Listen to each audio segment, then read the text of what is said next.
लेकिन मुद्दा क्या है? मुद्दा है जिनको freedom of speech, freedom of expression की चिंता रहती है, वो द केरल स्टोरी जैसी फिल्म को दबाना चाहते हैं। ऐसा क्यों चाहते हैं सुधांशु त्रिवेदी जी? और जब कोर्ट बैन करने से मना कर देती है तो भी कांग्रेस पार्टी प्रोटेस्ट करती है, डराती है लोगों को, फिल्म की स्क्रीनिंग नहीं होने देती।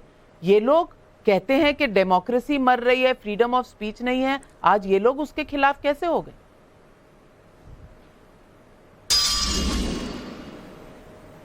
देखिए, नासिर अब्दुल्ला साहब तो फिल्म फ्रेटर्निटी से जुड़े हुए हैं, शायद इन्होंने नहीं देखा होगा। उनके प्रोड्यूसर के बहुत सारे चैनल्स के ऊपर इंटरव्यू आए हैं जिसमें उन्होंने बताया कई 100 लड़कियों का डॉक्यूमेंटेड इंटरव्यू है उनके पास, कई 100 का। तो आपने 3000 और ये कह दिया, चलिए हो सकता 32,000 हटाना जानते क्यों जरूरी हो।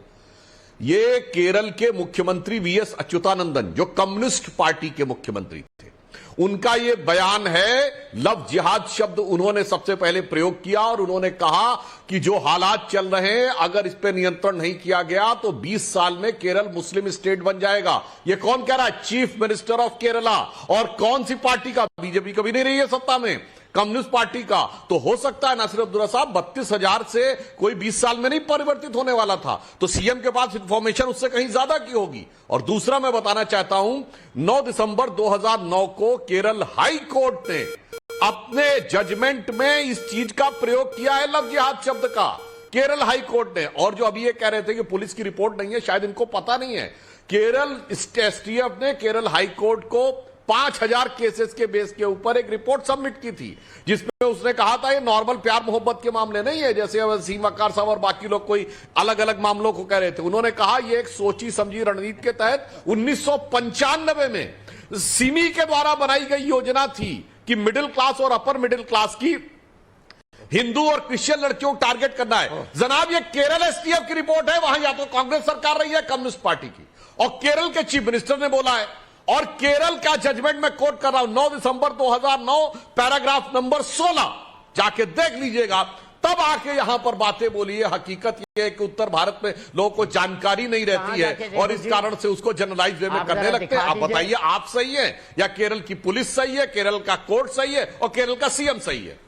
जवाब दीजिए। सायरा शाह हलीम, आप सीपीएम से हैं, आपके मुख्यमंत्री ने भी कहा था, आपकी पार्टी से आते थे वो, और ये बात केरल के हाई कोर्ट में उठाई गई थी 2009 में। पुलिस की रिपोर्ट्स हैं, हमने कई टाइम्स नाउ पर इन रिपोर्ट्स पर खबरें की हैं। तो आज ये किस तरह से झुटलाया जा रहा है? नंबर पर विवाद हो सकता है, लेकिन विवाद इस बात पर नहीं हो सकता कि ऐसा कभी हुआ ही नहीं, ये मनगढ़ंत कहानी है और ये इस्लामोफोबिया है। देखिए, सबसे बड़ी बात है कि बहुत आश्चर्य की बात है कि इतने बड़े देश के प्रधानमंत्री जी जो एक पिक्चर का जन संपर्क कर रहे हैं, और एक और हाल में कुछ महीने पहले एक डॉक्यूमेंट्री हुई थी जो फाइनेंशियल घोटाले थे एक आदमी के, उसके ऊपर प्रतिबंध लगाने पे जुड़ी हुई थी। तो ये कहाँ की डेमोक्रेसी हुई कि आप एक तरफ से एक भारत के प्रधानमंत्री हैं और आप एक हार्ड लाइन जो एक संस्था है आरएसएस, उसका आप पूरा जनसंपर्क कर रहे हैं। और कुछ महीने पहले जो रियलिटी दिखा रही थी कि भैया यहाँ पे फाइनेंशियल घोटाला हुआ है, तो आप अपनी पूरी मशीनरी जो है छोड़ दी जमीन पर उसका प्रतिबंध लगाने में। तो ये कहाँ की सफाई हुई? यहाँ पे लोग जो हैं ये पूछना चाह रहे हैं प्रधानमंत्री जी से कि यहाँ पर ये अनएम्प्लॉयमेंट का क्या होगा? पुलवामा का जो अटैक हुआ, आपके गवर्नर साहब ने जब पूरा खुलासा करने की कोशिश की, आपने तो उन पे जो है टेप लगा लिया उनके मुंह पे, वो कह रहे नहीं चुप रहो।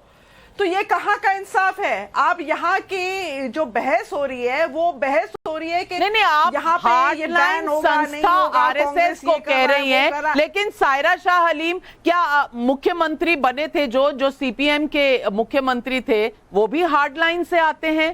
केरल की पुलिस भी क्या हार्ड लाइन से आती है? सुधांशु त्रिवेदी जी, क्या इस बात का इस पूरे तर्क से कोई मतलब है?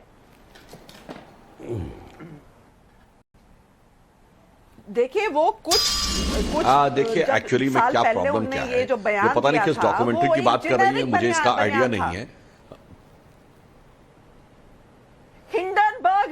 रिपोर्ट, हाँ जेनेरिक बने, जेनेरिक बयान था कि 20 साल में ये इस्लामिक स्टेट बन जाएगा, ये भी जेनेरिक। अब सुन लीजिए, हाँ अब कौन सी डॉक्यूमेंट्री किसने बनाई थी, किस डॉक्यूमेंट्री पे प्रतिबंध लगा, कौन से स्कैम पे कौन सी डॉक्यूमेंट्री, नाम बताइए कौन से कौन से मीडिया हाउस पे? डॉक्यूमेंट्री नहीं है भाई, वो रिपोर्ट है, वो रिपोर्ट है। आप डॉक्यूमेंट्री कह रही है, डॉक्यूमेंट्री नहीं थी मैडम, आपको ये भी नहीं ध्यान है कि वो कंपेयर कर रही है सायरा शाह हलीम जी। आप डिबेट को भटका रही हैं। ये यहाँ फिल्म की क्रिएटिव फ्रीडम, फिल्म की क्रिएटिव फ्रीडम पर बात चल रही है। मैं आपका फेडर डाउन कर रही हूँ, सुधांशु जी जवाब दे दूं जी। देखिए मुझे लगता है कि इनको ध्यान ही नहीं है। वो बीबीसी की डॉक्यूमेंट्री 2002 के ऊपर थी, ये पता नहीं कहां से डॉक्यूमेंट्री जो है वो स्कैम के ऊपर बोलने लगती है। ये बहुत बड़ी समस्या है। और मैं कहना चाहता हूं जेनरिक स्टेटमेंट बिल्कुल सही है, ओमन चांडी ने भी बोला था जेनरिक स्टेटमेंट। और आर पिनारी विजयन जो आज कम्युनिस्ट पार्टी के मुख्यमंत्री हैं केरल के, इन्होंने भी वीएस अच्युतानंदन के स्टेटमेंट का समर्थन किया था, जबकि कम्युनिस्ट पार्टी के अंदरूनी राजनीति पर ये उनके अगेंस्ट में माने जाते थे। अरे भाई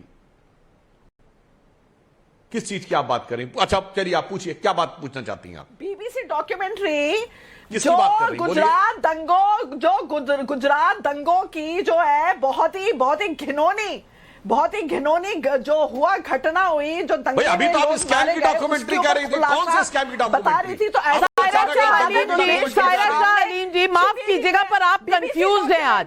कभी आप हिंडनबर्ग डॉक्यूमेंट्री कहती हैं, कभी आप बीबीसी डॉक्यूमेंट्री कहती हैं। आप पहले तय कर लीजिए आपका सवाल क्या है। मैं आपको समय जरूर दूंगी, आपको समय जरूर दूंगी। पहले आप तय कर लीजिए, पहले आप तय कर लीजिए आपका सवाल क्या है, और सुधांशु जी का जवाब सुन लीजिए। प्लीज बीच में मत बोले।